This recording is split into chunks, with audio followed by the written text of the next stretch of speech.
রাষ্ট্রপতি মোহাম্মদ শাহাবুদ্দিন পদত্যাগ করেছেন। তিনি পদত্যাগপত্র জমা দিয়েছেন বলে বঙ্গভবন সূত্র নিশ্চিত করেছে। ইতিমধ্যে আপনারা জেনেছেন বিতর্কের মুখে পদত্যাগ করলেন রাষ্ট্রপতি মোহাম্মদ শাহাবুদ্দিন। তিনি পদত্যাগ জমা দেন। হঠাৎ শাহাবুদ্দিন চুপ্পুকে রাষ্ট্রপতির পদ থেকে সরিয়ে দেওয়ার সিদ্ধান্ত হয়েছে। কালকে থেকেই শুনছিলাম রাষ্ট্রপতির বিদায়। হঠাৎ করে কেন এই বিদায়ের খবরটা সামনে আসলো বোঝা যাচ্ছে না। আমার দুর্বল স্কন্ধে বিশাল দায়িত্ব পড়েছে, আমি সেটার ভার মেটানোর চেষ্টা করবো ইনশাআল্লাহ। একটিমাত্র ফেসবুক পোস্ট আর তাতেই বঙ্গভবনে রীতিমতো ভূমিকম্প শুরু হয়ে গেছে। ক্ষমতার সর্বোচ্চ চেয়ার থেকে এবার হয়তো একেবারে কাঁদিয়ে বিদায় করা হচ্ছে চুপ্পুকে। আর সেই ফাঁকা চেয়ারে এবার এমন একজন বসতে যাচ্ছেন যাকে দেখলে পুরো ভারতের বুকের রক্ত হিম হয়ে যায়। স্বাধীন বাংলাদেশের ৫৫ বছরের ইতিহাসে যা কোনোদিন হয়নি, এবার ঠিক সেই অসম্ভবকে সম্ভব করতে চলেছেন প্রধানমন্ত্রী তারেক রহমান।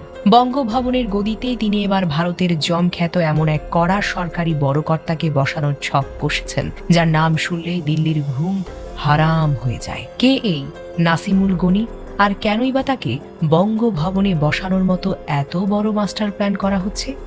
আসসালামু আলাইকুম প্রিয় দর্শক, ভিডিও শুরুতে কিছু ভিডিও অংশবিশেষ দেখেছেন, দেখে বুঝতে পেরেছেন আজকের এই ভিডিওটা কতটা গুরুত্বপূর্ণ হতে যাচ্ছে। দর্শক, ভিডিওটি না টেনে সম্পূর্ণ দেখবেন, আর আমাদের চ্যানেল নতুন হয়ে দেখলে চ্যানেলটি সাবস্ক্রাইব করে আমাদের সাথে থাকবেন। দর্শক, চলুন ভিডিও করে দেখে আসি। আমার দুর্বল স্কন্ধে বিশাল দায়িত্ব পড়েছে, আমি সেটার ভার মেটানোর চেষ্টা করবো ইনশাআল্লাহ। একটিমাত্র ফেসবুক পোস্ট আর তাতেই বঙ্গভবনে রীতিমতো ভূমিকম্প শুরু হয়ে গেছে। ক্ষমতার সর্বোচ্চ চেয়ার থেকে এবার হয়তো একেবারে কাঁদিয়ে বিদায় করা হচ্ছে চুপ্পুকে। আর সেই ফাঁকা চেয়ারে এবার এমন একজন বসতে যাচ্ছেন যাকে দেখলে পুরো ভারতের বুকের রক্ত হিম হয়ে যায়। স্বাধীন বাংলাদেশের ৫৫ বছরের ইতিহাসে যা কোনোদিন হয়নি, এবার ঠিক সেই অসম্ভবকে সম্ভব করতে চলেছেন প্রধানমন্ত্রী তারেক রহমান। বঙ্গভবনের গদিতে তিনি এবার ভারতের জমখ্যাত এমন এক কড়া সরকারি বড় কর্তাকে বসানোর ছক কষেছেন, যার নাম শুনলেই দিল্লির ঘুম হারাম হয়ে যায়। কে এই নাসিমুল গনি, আর কেনই বা তাকে বঙ্গভবনে বসানোর মতো এত বড় মাস্টার প্ল্যান করা হচ্ছে? ভেতরের সব চাঞ্চল্যকর গোপন হিসেব নিকেশ থাকছে আজকের এই আয়োজনে। গতকালের খবরটি পুরো দেশের রাজনীতির মাঠ থেকে শুরু করে বঙ্গভবনের ভেতরে আগুন লাগিয়ে দিয়েছে। গতকাল ২২শে জুলাই দুপুরে আলোচিত প্রবাসী সাংবাদিক জুলকারনাইন শাহের ফেসবুকে ছোট্ট একটা বোমা ফাটানো পোস্ট করেন। মাত্র কয়েক লাইনে সেই পোস্টটি বঙ্গভবনের ভেতরে রীতিমতো শনির দশা হয়ে আছড়ে পড়ে। পোস্টে বলা হয়েছে, আগামী কয়েকদিনের ভেতরেই নাকি শারীরিক অসুস্থতার নাটক সাজিয়ে বর্তমান রাষ্ট্রপতি মোহাম্মদ শাহাবুদ্দিন চুপ্পুকে গদি থেকে ঘাড় ধরে নামানো হচ্ছে। ইতিমধ্যেই নাকি চুপ্পুকে বিদায় করার ছক একেবারে নিখুঁতভাবে কষে ফেলা হয়েছে।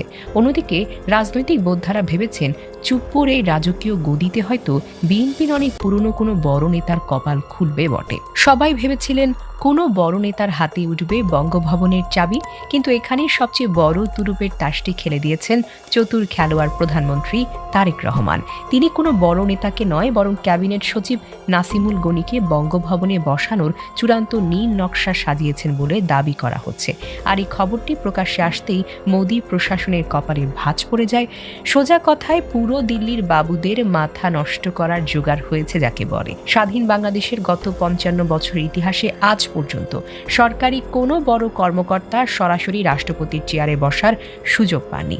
সব সময় দেখা গিয়েছে কোনো না কোনো রাজনৈতিক ব্যক্তি বা সেনাবাহিনীর লোক এই বড় পদটি দখল করেছেন। কিন্তু এবার অতীতের সব রেকর্ড ভেঙে চুরমার করে দিয়েছেন তারেক সরকার।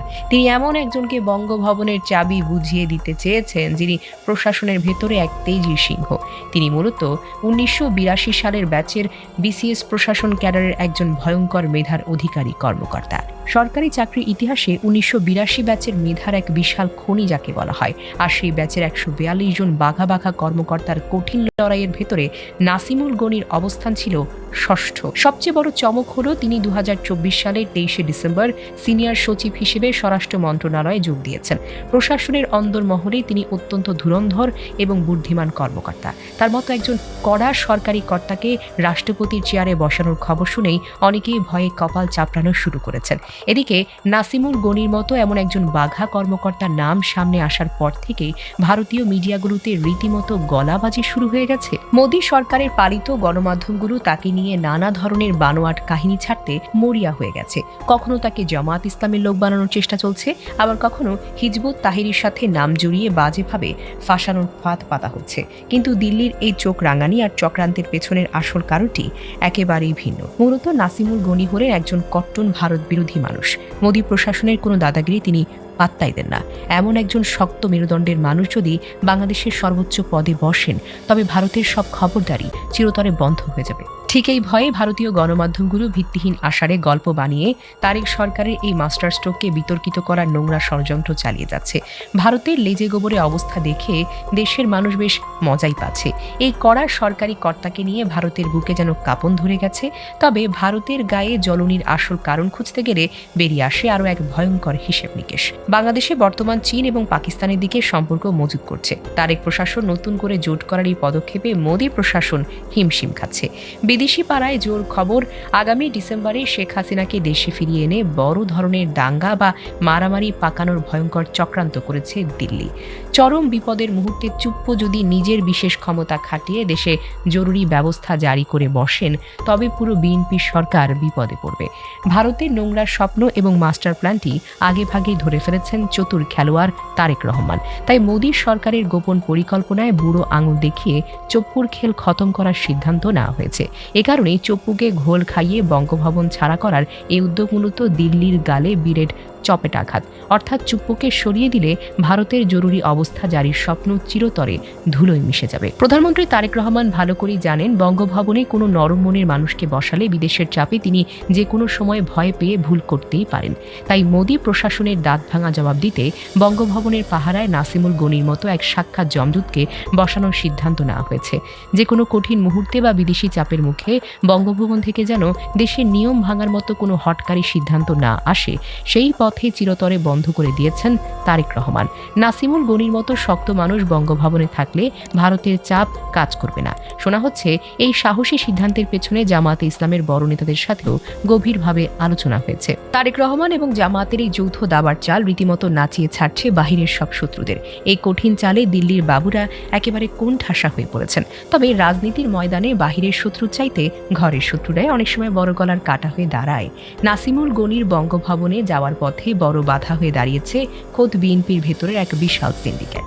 দলের অনেক পুরনো এবং বড় নেতা যেমন মির্জা ফখরুল ইসলাম আলমগীর বা খন্দকার মোশাররফ হোসেন নিজেরাই রাষ্ট্রপতি হওয়ার স্বপ্নে বিভোর ছিলেন। হঠাৎ করে একজন সরকারি বড় কর্তার নাম সামনে চলে আসায় তাদের লালিত স্বপ্ন এক নিমিষে চুরমার হয়ে গেছে। ফলে দলের ভেতর থেকে এখন নাসিমুল গনির বিরুদ্ধে সেই পুরনো হিজবুত তাহরির ট্যাগটি নতুন করে উস্কে দেওয়া হচ্ছে। দিল্লির তৈরি করা সেই বানোয়াট গল্পটি এখন বিএনপির ভেতরের একাংশ ব্যবহার করে তারেক সাহেবের এই তুরুপের তাস নষ্ট করার ষড়যন্ত্র করছে। দলের ভেতরের এই নোংরা রাজনীতি তারেক সরকারের জন্য নতুন করে মাথা ব্যথার কারণ হয়ে দাঁড়িয়েছে। তাই ঘরের ভেতরের এই ঝামেলা সামাল দেওয়া এখন বড় এক চ্যালেঞ্জ। সাধারণ মানুষের ভেতরেও এখন এই খবর নিয়ে চরম উত্তেজনা ছড়িয়ে পড়েছে। পাড়ার মোড়ে মোড়ে একটাই আলোচনা। সবাই জানতে চাইছে, নাসিমুল গনি সত্যি কি বঙ্গভবনের চাবি হাতে পাচ্ছেন, নাকি দলের ভেতরের চাপে তারেক রহমানের সিদ্ধান্ত বদলাতে বাধ্য হবেন? তবে তারেক সাহেব সহজে পিছপা হওয়ার পাত্র নন। তিনি সিদ্ধান্তে অটল থেকে যদি নাসিমুল গনিকে বঙ্গভবনে বসাতে পারেন, তবে তা বাংলাদেশের রাজনৈতিক ইতিহাসে নতুন কোনো অধ্যায়ের সূচনা করবে। মোদী সরকার যতই গলাবাজি করুক, তারেক রহমানের এই ভয়ঙ্কর দাবাল চাল তাদের একেবারে মাটিতে নামিয়ে এনেছে। দেশের মানুষ এখন চরম আগ্রহ নিয়ে বসে আছে আগামী কয়েকদিনের রাজনৈতিক ঝড়ের দিকে তাকিয়ে। এই ঝড়ে চুপ্পুর বিদায় ঘণ্টা নিশ্চিত হয়ে গেছে বলে অনেকেই মনে করছেন। তারেক সাহেবের এই চমকে দেওয়া রাজনীতিতে এখন রীতিমতো আগুন জ্বলছে। সবাই এখন প্রহর গুনছে সেই চরম মুহূর্তের। তবে তারেক সরকারের এমন একটি সিদ্ধান্ত যে এত বড় ঝড় তুলবে তা কেউ খুনাক্ষরেও ভাবতে পারেনি। নাসিমুল গনি শুধু একজন সরকারি বড় কর্তাই নন, তিনি একজন শক্ত দেয়াল। এই দেয়াল ভেদ করে ভারতের পক্ষে বাংলাদেশের ছড়ি ঘোরানো আর সম্ভব হবে না। এ কারণেই দিল্লি এখন মরিয়া হয়ে উঠেছে তাকে আটকানোর জন্য। কিন্তু তারেক রহমান একেবারে ঠান্ডা মাথায় গুটি সাজিয়েছেন। তিনি জানেন কখন কোন চালটা দিতে হয়। বিরোধী পক্ষের সব হিসেব নিকেশ এক নিমিষে পাল্টে দিয়েছেন তিনি। বঙ্গভবনের ভেতরে এখন রীতিমতো থমথমে পরিবেশ বিরাজ করছে। চুপ্পুর লোকেরা এখন নিজেদের ভবিষ্যৎ নিয়ে চরম চিন্তায় পড়েছেন। কখন যে তাদের পাত্তারি গুড়িয়ে বের হতে হয় সেই ভয়ে তারা অস্থির হয়ে আছেন। রাজনীতিতে এখন চরম উত্তেজনা গত কয়েক দশকেও কেউ দেখেনি। সব মিলিয়ে বঙ্গভবন থেকে শুরু করে দেশের বাহিরের রাজনীতির ময়দানে এখন চরম উত্তেজনা বিরাজ করছে। একদিকে চুপ্পুর বিদায়ে দিল্লির কপাল চাপড়ানো, অন্যদিকে বিএনপি নেতাদের ভেতরের ক্ষোভ, আর এসবের মাঝেই প্রধানমন্ত্রী তারেক রহমানের একরোখা সিদ্ধান্ত। নাসিমুল গনি যদি সত্যি সব বাধা পেরিয়ে বঙ্গভবনের গদিতে বসেন, তবে তা হবে পুরো দক্ষিণ এশিয়ার রাজনীতির জন্য বিশাল ভূমিকম্প। বাংলাদেশের এই নতুন দিক মোদী প্রশাসনকে চিরতরে একঘরে করে দেবে। এখন দেখার বিষয়, দলের ভেতরের সিন্ডিকেট আর দিল্লির চোখরাঙানি উপেক্ষা করে তারেক রহমান তার বিশাল ছক কাজে লাগাতে পারে কিনা। আগামী কয়েকদিনের মধ্যেই পরিষ্কার হয়ে যাবে বঙ্গভবনের এই হাই ভোল্টেজ নাটকের শেষ পরিণতি আসলে ঠিক কোথায় গিয়ে দাঁড়ায়। অবশেষে কে হাসবে শেষ হাসি, আর কে মাটিতে লুটিয়ে পড়বে, সেটাই এখন দেখার বিষয়।